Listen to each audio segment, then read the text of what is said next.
Okay, so thank you very much, guys, for joining this webinar. We are like so much happy to have Ilana in our webinar about tech opportunities for digital nomads in Colombia. So let me introduce myself. My name is Nadia. I'm a digital nomad from Bogota.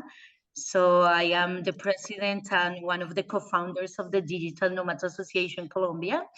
And I want to introduce our team. So can we go for the next slide? Thank you. So I was saying I am Nadia, digital nomad, traveling in Latin America and also in Europe the last 3 years. So we have Marie-Eve. Hello, Marie-Eve. Hola. So I'm a co-founder of the Digital Nomads Association too. I'm French Canadian from Montreal, Quebec. I've been starting this digital nomad lifestyle a year ago. So over a year, I traveled 10 countries over Europe, South America, South Africa. And I fall in love with Colombia and in Colombia. And when I decided to come back to Colombia, I had the great surprise of this new digital nomad visa. So, and also the great surprise to meet you, Nadia, in Croatia. So it's like all the stars align themselves for me to come back to Colombia and create this whole association. So it's a great pleasure to have you, Ilana, today for this webinar. Thank you so much for accepting the invitation, and thank you for all of us for participating in this webinar today. Thank you very much, Marie-Eve, and also yeah, that's very lovely from your part to like to share how we met each other. So yeah, we met in Croatia, which was like extremely beautiful the last summer, so around July of the last year. So this is where the Digital Nomads started, basically Digital Nomads Colombia Association. So Carolina, hola, hello.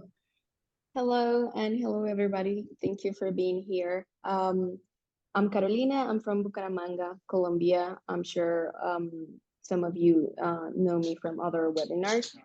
So I started this digital nomad life not that long ago, and I started doing it in Colombia because I thought it was a great idea to just like go around my own country.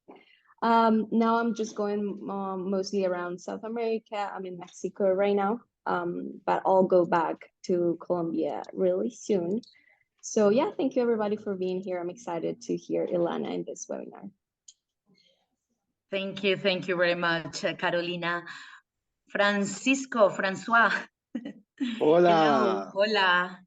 Hola, mi nombre es Francisco François. I'm also from Canada, French Canadian. That's a coincidence. We met online, Marie-Eve, and Nadia is my Spanish teacher. I've been doing the digital nomad life in Latin America for the last 2 years, and now I've been living in Medellin, Colombia for the last 6 months, and I work for my company in Canada, and I live in Medellin. I love it in Colombia.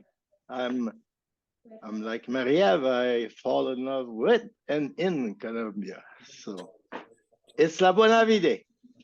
I'm glad to have you all here, and I hope you're gonna enjoy. I'm sure you're gonna enjoy Lana's talk today. Hola, everybody. Bye.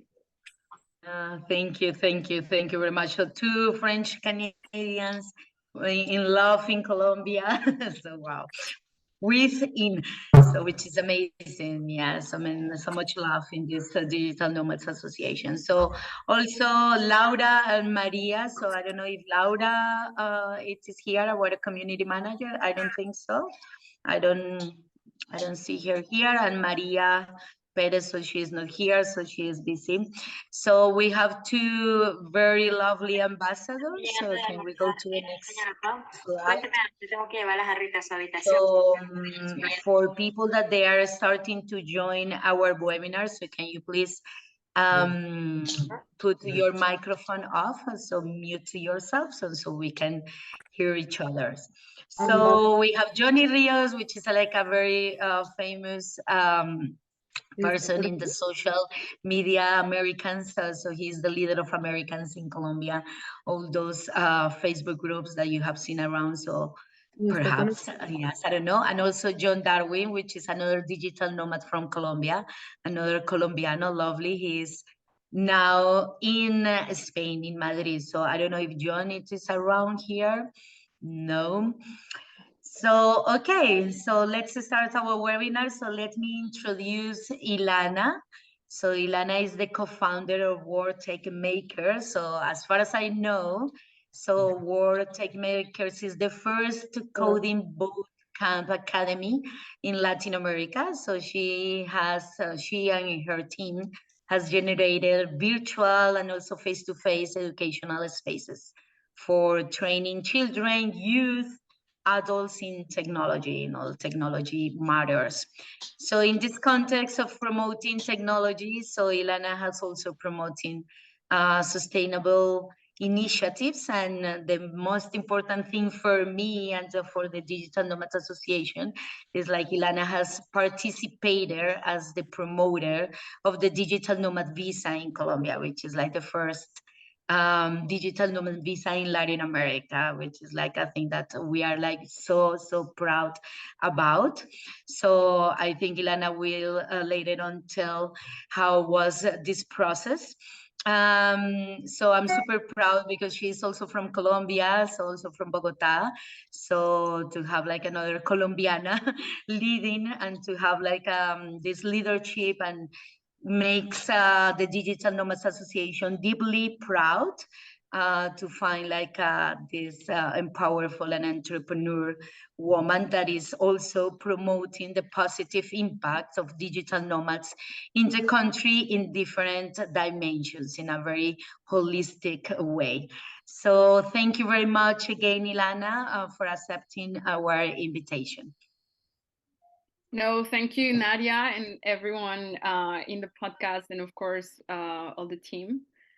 So yeah, you already kind of made an intro. So I'm Ilana. I'm an entrepreneur and software designer, and super excited that we pulled off this effort to enable the region's first digital nomads visa. I think we already can see the impact very early with people already with the visa in the country. And a lot that will happen and be enabled because of this effort. A bit of my background, and if you want, like, go to the next slide.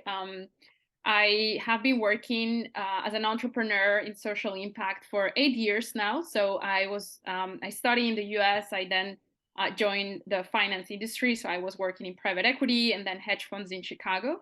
And I decided that I wanted to do something beyond just making money. And so I went back to Colombia and launched what was at the time, this is 2014, the region's first coding academy. And so we basically started with the coding bootcamps, training people with IT skills and enabling them to have a job placement rate. Our job placement rates were always above 95%. So after 3 months of completing the bootcamps, everyone had a job, which was very, very good. And we also open sourced the methodology with the World Bank and some ecosystem players to drive further adoption of these type of bootcamp and maker type of education. And towards the end of 2019, I was actually living in Spain. So I started being a nomad again in 2015. So I was in Chile, I was in the US as well. Then in 2016, I was again in Colombia running this coding bootcamp program with the World Bank and different entities in the public and private sector. And then in 2017, I moved to Mexico. So I lived there for some time, and then I moved to Spain. And towards the end of 2019, I went back to Colombia on a call from someone who was working at the mayorship of Medellin at that moment to lead the implementation of 25,000 people being trained with IT skills. And as the pioneers of coding bootcamps, we responded to that call. And so that's why I went back to the country. And then the pandemic started. So it was kind of the timing for me to kind of be in Colombia. And as the situation started, as you know, like during March, the country was already closed, like in particular Bogota, because the mayor, she closed the city around February. And I realized that we could enable climate expeditions, because at the end of 2019, I had the chance to go diving in the Caribbean. So if you know, there's the Tayrona Park in the north of the country. And I realized there was coral bleaching happening, which is when the ocean temperature goes warm and the corals start to bleach. So the algae that's inside of the coral starts dying or leaving the coral. And so then the corals bleach. And I was like, wow, this is happening in our country. What can we do to enable something around awareness, restoration, and create something that will bring more people to solve this issue? And so that's when I kind of started to work in the climate aspect. But at the same time, I realized during the early weeks of the pandemic that there was a possibility to connect climate expeditions with an international community that could benefit from understanding nature, getting closer to nature, the beauty of nature, but at the same time be able to have a higher quality of life, me coming as a digital nomad in the past years. And so this is when it all starts. And so my background is like kind of finance, then ed tech, and that's when we start to work in GovTech. And so if you go to the next slide, we realized that there was a huge challenge around enabling, a vision for the country beyond just climate, but actually decentralization of, living. And in particular, at a moment where the possibility to think about ways to boost the economy and improve the quality of life was a call, because we were in this very kind of shocking moment for, I guess, everyone in the world. But in particular, I realized the impact that this type of initiative could have for everyone. So maybe if you can go to the next slide. Yeah. I'll be kind of explaining to you how it all happened, and of course, like the trends that we saw that were important to keep in mind when enabling this. And then, of course, if you have questions, just feel free to kind of interrupt me. Or perhaps at the end, I believe we have this space. But if you go to the next slide, kind of like, since I was working in tech, sorry, next slide, which is cool. I kind of understood the importance of enabling remote first type of work, especially because a lot of the talent that we were either training or accessing was remotely. I was already a digital nomad, so I was already running the company from overseas. And I understood the importance of governments leading kind of the focus on enabling talent. And there were a few trends and people in the tech industry launching initiatives and kind of like visions of decentralized type of work and decentralized type of living. And so I kind of saw the rise of what's called the startup nations. And I had the possibility to kind of travel to Israel as well before, with like kind of like the vision of enabling startup nation type of focus, but also, of course, other nations. And if you go to the next slide, after understanding this trend, but also understanding the future of work. Sorry, if you can mute whoever's talking. Awesome.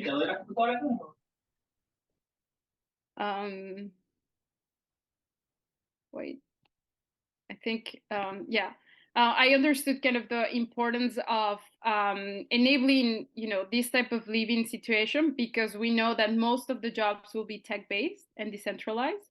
And this is data you can also access. So most of the jobs will be, tech-based in the near future. In particular, coming from the US, in terms of the type of work will be mostly tech-based. And so this will be a trend that will enable, especially people like digital nomads, to work and live from different countries. And with the kind of war for talent, governments will be able to attract or deter talent with their decisions. And so if you go to the next slide, we kind of like saw this as a possibility. And so we took we decided to take action and kind of like do the work for enabling the visa from beginning to end. And so I reached out to Mauricio Toro, who at the moment was a Congress person, a very forward thinker, so openly gay. He was kind of trying to, legislate crypto in the country, legislate Uber, which was banned by, some people. And so he was kind of pushing forward for tech-driven and innovation-driven type of policy. And I had met him before working in EdTech. He was leading Impulsa, which is this government organization that looks to kind of like innovate or support entrepreneurs. And so we already knew each other. And I told him about a case, in particular Estonia, because I had met in San Francisco at Draper University, which is a program I completed in 2015, that I had met this person from the US who had led the implementation of e-residency, and that I thought that it was like a perfect moment for enabling the arrival and high quality of life of digital nomads. But beyond that, of course, enabling a new type of law that will push forward this. And so I talked to him, I called him, I explained to him what we were up to, and he super liked it. And so we kind of proposed to his team to present a new law in the Congress. And it ended up being approved within the same week. And then we also enable the Senate to launch also the approval of the law within like less than 2 weeks of being passed. So I believe it's one of the fastest kind of laws in the country.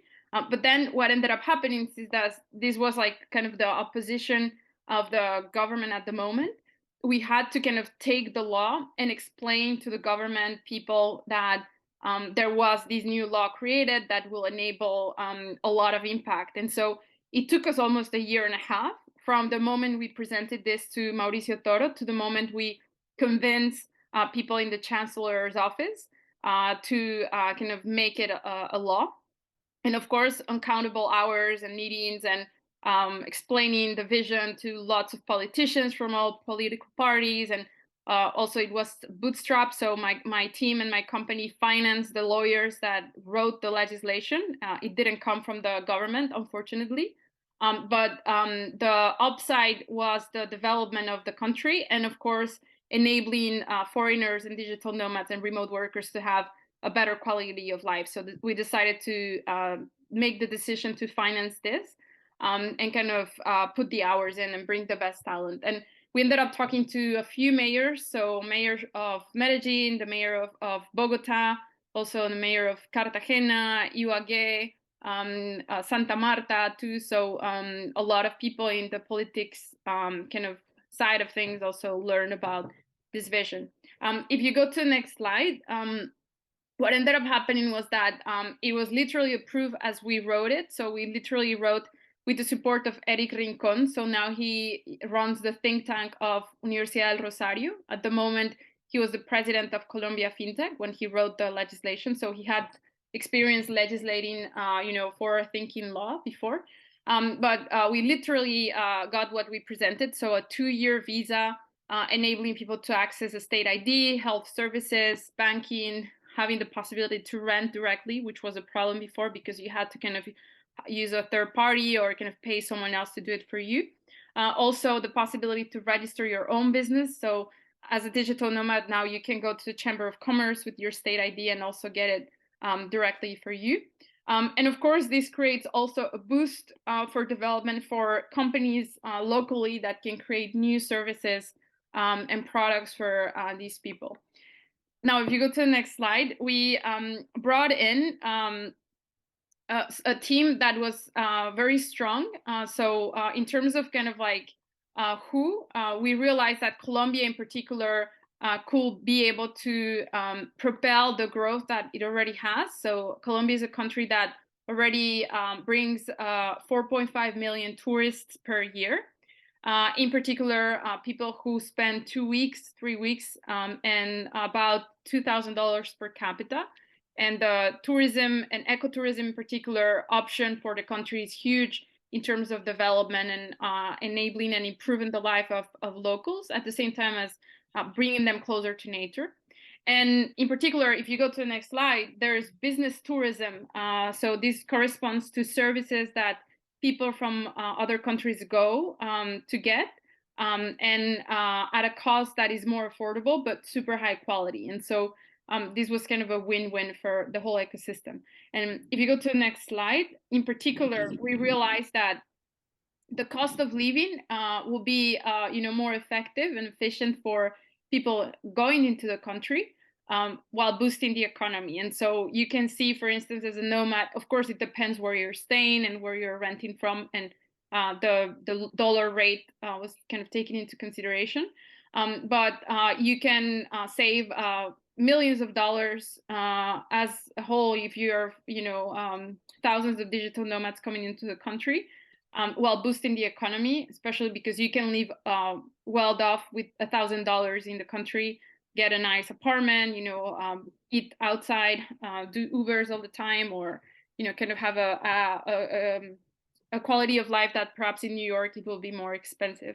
If you go to the next slide as well, in terms of impact, so we estimated that within a few years, this will create billions of dollars to the ecosystem, not to mention the millions of dollars that will be saved, because before, a lot of friends who are digital nomads, they'll have to leave the country every 6 months. So purchase tickets every 6 months and then come back after 6 months, or have to pay third parties for them to be able to stay in the country, or even kind of like pay study courses just to have the student visa, even if they were not students like originally. And so we know that this will drive a lot of economic and hopefully also social development, especially bringing people, for instance, like Tarek from Nomad Skills Share and Nomads Giving Back, because these are persons who are giving back to the ecosystem and communities beyond just visiting the country. And these will drive, of course, collaboration opportunities for everyone, and a closer type of connection with everyone. Now, if you go to the next slide, I'll explain a bit of the benefits. So, of course, to digital nomads is clear and evident. There's a possibility for people to stay in the country, access services, have a higher quality of life. Indirect benefits to Colombia, of course, brand awareness, the possibility to attract amazing talent, the possibility to develop new programs from ecotourism to research to business development, hopefully making the ecosystem more competitive, and of course bringing more tourism, tax revenue, innovation, as well as quality of people. There's also, of course, the risk of another door opening, but hopefully there will be a response from the ecosystem to be kind of like with heads up in terms of other type of tourism that can be attracted.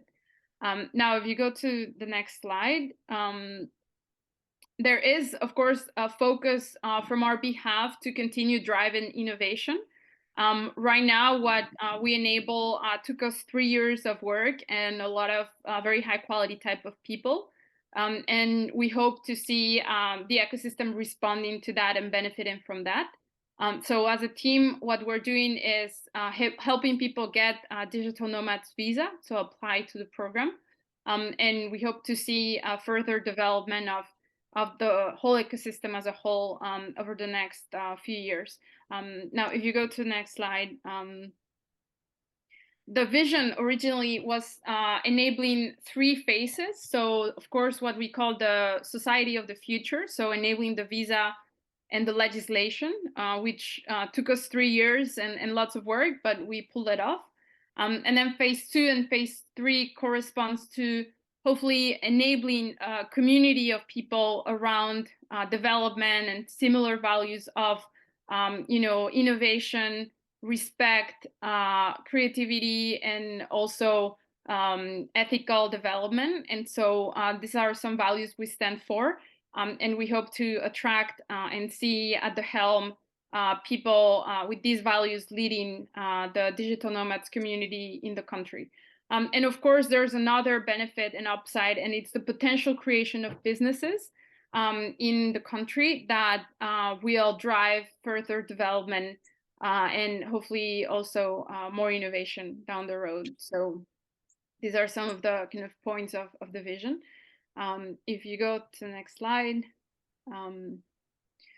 Of course, the invitation to spread the word and invite your friends about this new opportunity.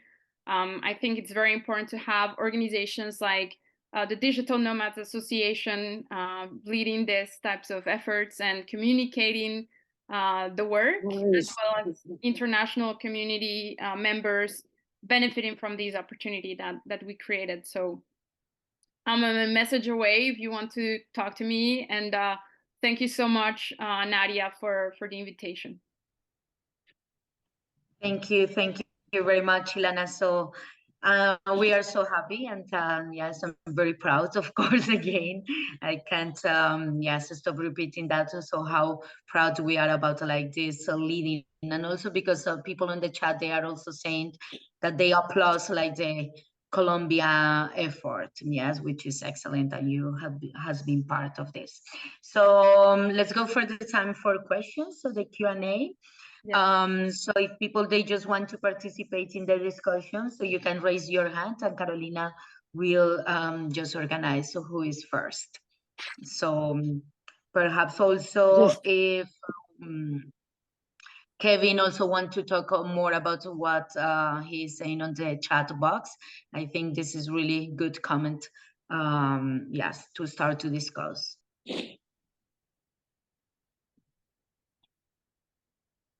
Look, man, nobody comes to my events right here, really.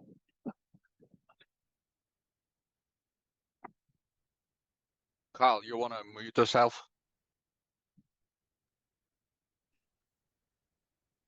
Yeah, so who wants to start? So Carolina, I don't know if somebody is raising the hand because I can't see. Yes, I just raised my hand. If nobody have a question for now, maybe I can ask one to start. So Ilana, since you're working in the tech industry, and you have been like creating all these organizations and company around tech, could you share a little bit about how the tech industry is like growing in Colombia, or how yeah, so do you have any insight for maybe for nomads about this, or any other information? Yeah, that's an amazing question, because so in particular, the decision to leave New York and go back to Medellin, which is a city that has a history of drug dealing, history of violence, poverty, and also a lack of opportunities. The decision to move back from New York to enable, for instance, IT skills program for reskilling and upskilling was with the intention to enable more opportunities for people in the ecosystem to find other options beyond the ones that the ecosystem was offering. And we saw a huge impact in terms of more boot camps being created, funds like Sumanti driving, coding boot camps adoption, job creation, companies like Huge or kind of like IT companies moving to Medellin to establish their headquarters or kind of like dev teams there. So in terms of impact, technology has had an incredible, kind of like impact for job creation, innovation, and also growth around jobs and more opportunities. And you can see the effort of cities like Medellin trying to transform their past and the opportunities to enable this. Now, I do see, and I'm very positive on the impact that tech will continue having in ecosystems like Colombia, but beyond that, also in other ecosystems. And hopefully, innovation will always be available, despite the challenges and despite, kind of the situations that we may encounter in our country. But yeah, that's a great question. I think technology in particular drives change, transformation, but also opportunities. And if you look at it from a positive side, it's what has opened a lot of doors for a lot of people, and hopefully entrepreneurs and designers and people in tech. I think it's very important to count with technologists for change. And would you have any specific communities to recommend, or groups, or related to tech in Colombia, if anybody here or digital nomads are thinking about exploring what's going on in the tech industry in Colombia? Is there any specific groups that we should follow or be part of? Yeah, definitely. So there's Algorand, which is the blockchain that we're working on. So right now my area of focus is climate finance. Algorand is one of the best blockchains in the world. They have a community of people that is growing, and I'll recommend them, with no doubt. And then there are also associations of startup accelerator programs. So for instance, there's one called it's based on the Netherlands, but I believe it's called Startup, actually. The Network of Endeavor as well. There's also, of course, networks of other entrepreneurs. So I'll super recommend people to look at Latitude, for instance, which is latitude.com. It's a network of entrepreneurs and tech people driving innovation and looking to change the status quo, to put it that way. And also perhaps the developer groups, so people working in JavaScript or people working in the different languages. If you go to kind of meetup.com or Google these groups, and yearly events have a huge kind of drive in the development of the ecosystem, and also kind of the attraction of people into the industry. So this will be kind of my recommendations. Thank you. Yeah, my pleasure. Yeah. I have a question also. So if nobody is asking something, so this is something that I have been curious about, like for quite a long time, since I started to check like the ePioneers and also World Tech Makers website, and it's about the impact with indigenous communities. So about those boot camps that has impacted the indigenous communities in general. So for people that they are not they don't know that much about Colombian indigenous communities. So we have like a lot of indigenous communities in Colombia all around the country, so in the north and in the south. So what I was curious, so it was in one of your websites, so one Arhuaco, which is like this community in the Sierra Nevada de Santa Marta, one of the most biggest communities and important communities for our country. So and they are also like very proud of how those things has impacted their local skills and how they can promote themselves in other kind of things that they have been doing with you and they haven't done before. So how is this process with indigenous communities? This is like such a very amazing impact. Yeah, so the Arhuacos, to give context to people, so they're known as the guardians of the earth. And this is one community that has a long history in the country. And they are based in Tayrona, which is a national park, but it's also their home. And I had the privilege to meet them. This was like back in 2020, actually. This was during the pandemic. And I had the privilege to stay with them in the Sierra Nevada, in Tayrona, and we just connected and made like a very good chemistry. I explained to them what we were up to for enabling ecotourism with the digital nomads visa, that at the moment it was a vision, and we were convincing different people within the ecosystem. And they were very interested, in particular because in Colombia, what happens is that some industries are more developed than others. And in particular, ecotourism can drive development for communities that in a way have been excluded from development or participating in the economy.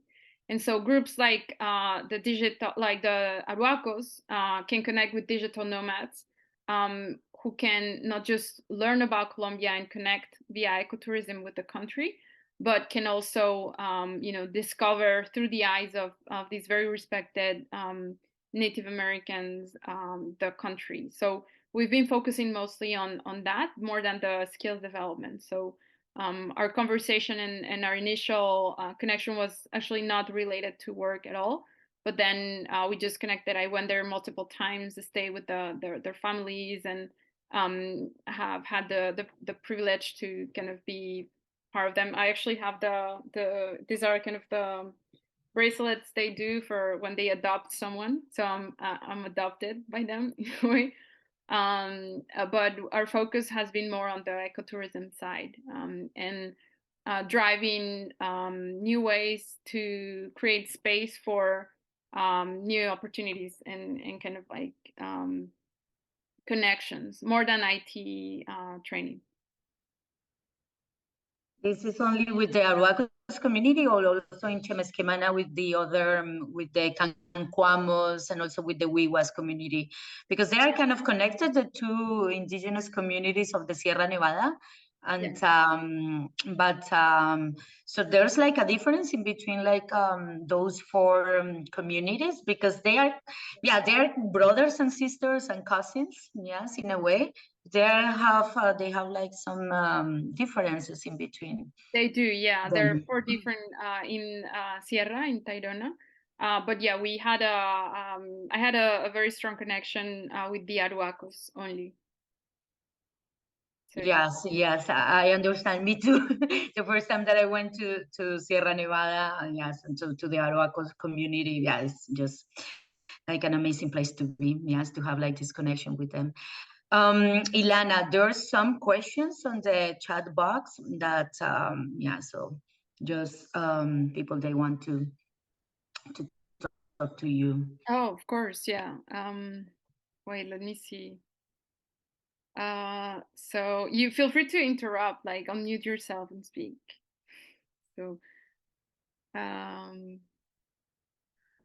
will say something and own my question if that's okay. Yeah. Okay, great. So first, I just wanted to say, like, as a policy practitioner, what an amazing accomplishment. So kudos to you guys. It's quite a story. And I guess my question, so to be honest, I didn't really know what this webinar was going to be about. The topic, I was like, sure, I like Colombia. I'll just sign up and see what it is. So this was all kind of a surprise to me. Having been traveling or living overseas since the year 2000, the term digital nomad really bothered me when it first started proliferating. And part of that is because I associate with it in some of the places I've lived, groups of expats who may not be terribly interested in really integrating into and respecting the local culture and cultural norms, learning the language fluently, which I suppose is kind of the nature of the beast, and it's becoming more normal. But my question was about, like, as I appreciate what you're saying in terms of this is the way that the economy and the labor force is going. And so you need to kind of respect and go with that. But then you see things like local housing prices rising incredibly and becoming inaccessible to local residents because there are so many people coming in, especially with things, like all the conversion to Airbnbs where they can charge kind of 25 times the value of the local currency, and people are earning in foreign currencies and their salaries are dramatically higher than what local people earn. So I'm just wondering, how do you promote a digital nomad environment that is not just ecologically sustainable, which I appreciate because that's what I specialize in, but also is really socially sustainable and encourages the people who are coming into the area to really appreciate the communities that they're inserting themselves into. And I ask this earnestly, not as a criticism. Yeah, Emily, so I appreciate the question. And actually, when we addressed this vision to the country, because we talked to the public sector, the private sector, NGOs as well, we actually started the climate initiative expeditions gardening coral reefs in the country with the Worldwide Fund. So since the beginning, the purpose was to drive ecotourism and kind of these connections with nature.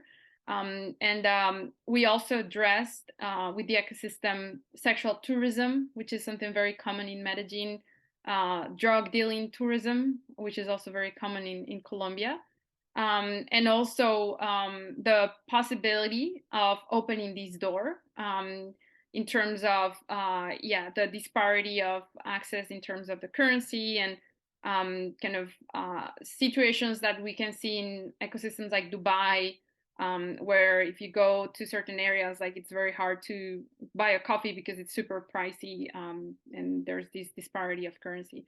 Now, as a startup, and as an innovator, my work was to drive this opportunity at a moment that to me was very critical, which was the pandemia. And knowing that it will take a village, it will take the whole ecosystem to drive kind of conscious development and these types of issues. But the reality is that some things are out of our hands, in the sense that you open the door, but then if the governments are not even willing to drive or sponsor the work we did, because like I told you, we sponsor it ourselves. I think this is something that stays as a risk in a country like Colombia. But hopefully, we will see some public sector people addressing these issues, as well as NGOs and organizations that are conscious about this and attract people to care about this. Because it can go both ways. It can be very positive, like you mentioned, or very negative, like you also mentioned. But this is also an ecosystem effort. As a startup, I'm not in Colombia, so this is something that, to me, as an innovator, stays, in terms of, okay, we enable this initiative, we build this legacy, and we will see the impact over the next few years. But I think it takes the whole ecosystem to address this and kind of be mindful about this. But I don't know what's going to happen. But we did address this with a few mayors, like the mayor of Medellin, actually, and some groups like Global Shapers in Medellin. And you're saying they were uninterested in like engaging in policy that would protect affordable housing for locals as part of the digital nomad visa? They were uninterested in even supporting the digital nomads visa. Like I told you, I ended up sponsoring this by myself. Right. We pitched the city of Medellin.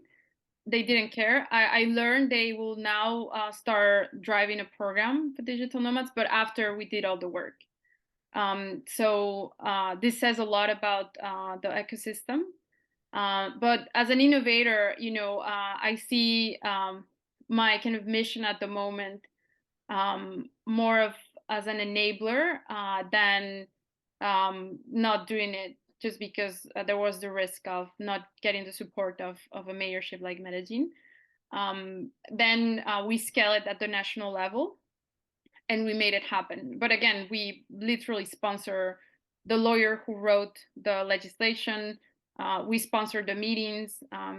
We brought in someone like Joel Burke, who is now working for the US Congress. He was previously hired by the government of Estonia to enable e-residency. So I think these types of ecosystems, if you don't have innovators or startup founders or people who do the work, unfortunately, they don't kind of develop to their full potential. But this is where I think the work of people who care about kind of pushing things forward will be very important. But again, in this case, there was no support from the mayorship of Medellin.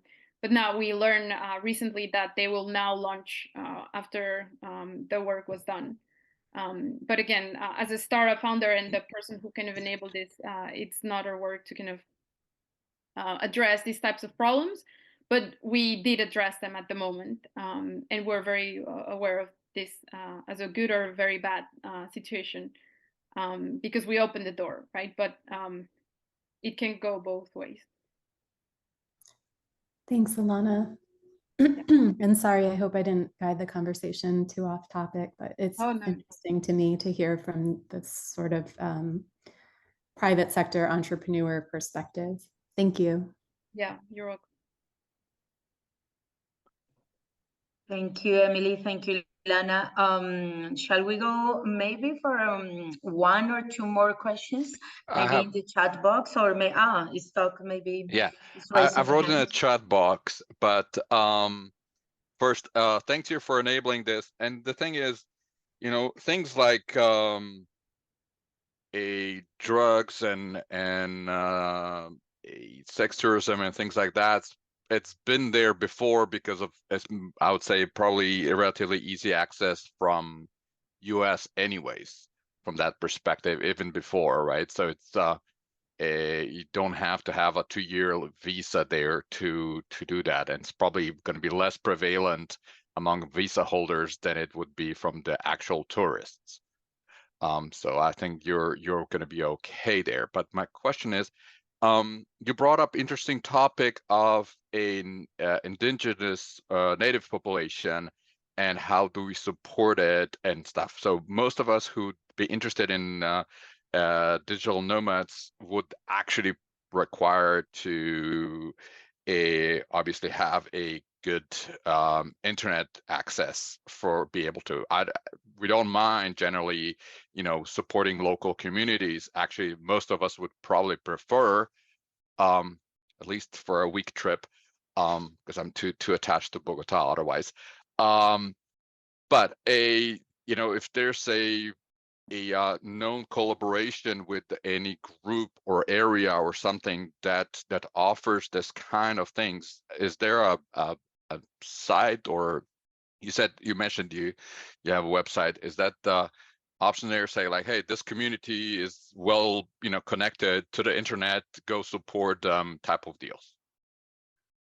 Well, I mean, in particular with the Arhuacos, so we don't currently have an agreement around the digital nomads visa, but they already do ecotourism expeditions. Now, in terms of internet access, so Colombia is a country where there's a lot of inequality, and unfortunately, a lot of the tourists who adventure into Colombia a lot of times only go to certain cities or areas. But I think that to drive development, it also has to come from the public sector to guarantee internet access massively and in terms of high quality. And I'm not sure that's happening yet. So if you're a tourist looking to go to cities, I think you won't have any problem accessing the internet. There are a few companies kind of challenging the traditional internet companies. So one is called Somos. It's actually based in Medellin. Yeah, I mean, this question, I think, goes beyond my capacity to answer in a very competent way. No, So, fair enough. Appreciate that. But yeah, thank you. Yeah, you're welcome. Okay, is anyone else that is raising the hand, perhaps? No. Someone was also asking where we could find these tech boot camps that Yes. Ilana talked about. So I don't know if maybe Ilana, you have some links or Yeah, so we stopped doing the coding bootcamps ourselves, but you can Google coding bootcamps in Medellin, and the public sector is now running a few coding bootcamps, so you can access them. Thank you, Ilana. Anything else about social media where digital nomads can contact you, or maybe ePioneers that they want to you be can part? go to I am at ePioneer.io, so that's where you can find me. And then our Instagram is ePioneers. So yeah. Yes, thank you very much. Also, if you can type it on our chat box, so it would be helpful also for people that they are watching this webinar online. So if anybody else wants so John, our ambassador, is here. Yes, he arrives. So hello, John. And yes, so let's go for the last part of the webinar. So can we go to the next slide? And so, okay, Maria. So yes, so the Digital Nomads Association Colombia is looking for volunteers. So if you are called to help in any way to connect, guide, and the digital nomad in Colombia in with harmony. Sorry for my brain is French today, so it's hard for me to translate in English. But maybe, as you know, the purpose of the association is also to connect and guide the community. But it's also important for us. The main purpose is to bring harmony through that and really integrate ourselves with the locals and the cultures. And so if you feel called by this purpose, we need help because we think that this purpose is gonna deploy itself by sharing stories, by communicating with each other, connect with each other. And I think there's a lot of there's many stories around digital nomads that are shared in many groups. And I think we all think that we need to share more of this human story that is happening in here. So if you would like to participate to that through copywriting some newsletters, or to help us with our website, or also we're working on creating some city guides so that digital nomad can know more about Medellin and Bogota, but also maybe other parts of Colombia. So we are open to that. We are also open for volunteers for our events. So you can write to us to Digital Nomads Association call at gmail.com. You see the email address on the slide, and just write to us your interest, and we're gonna send you the process to apply. And it's gonna be a pleasure to have you on our team to collaborate on this project. We have many projects going on. But yeah, we need help to accomplish all of that. So did I forget something about this slide? No, thank you very much. I think you said everything. It was like super clear. So we have like those 3 projects, but mainly these 3 projects, because we have, like, as you said, like so many things that they are running at the same time. So we need hands as a non-profit organization. So we are also willing to have like other projects or other type of activities if you want to join us. So thank you very much. Yes, I'm just thinking because we want to share stories, we want to inspire also. So if you don't have time to help, but maybe you have a great story to share.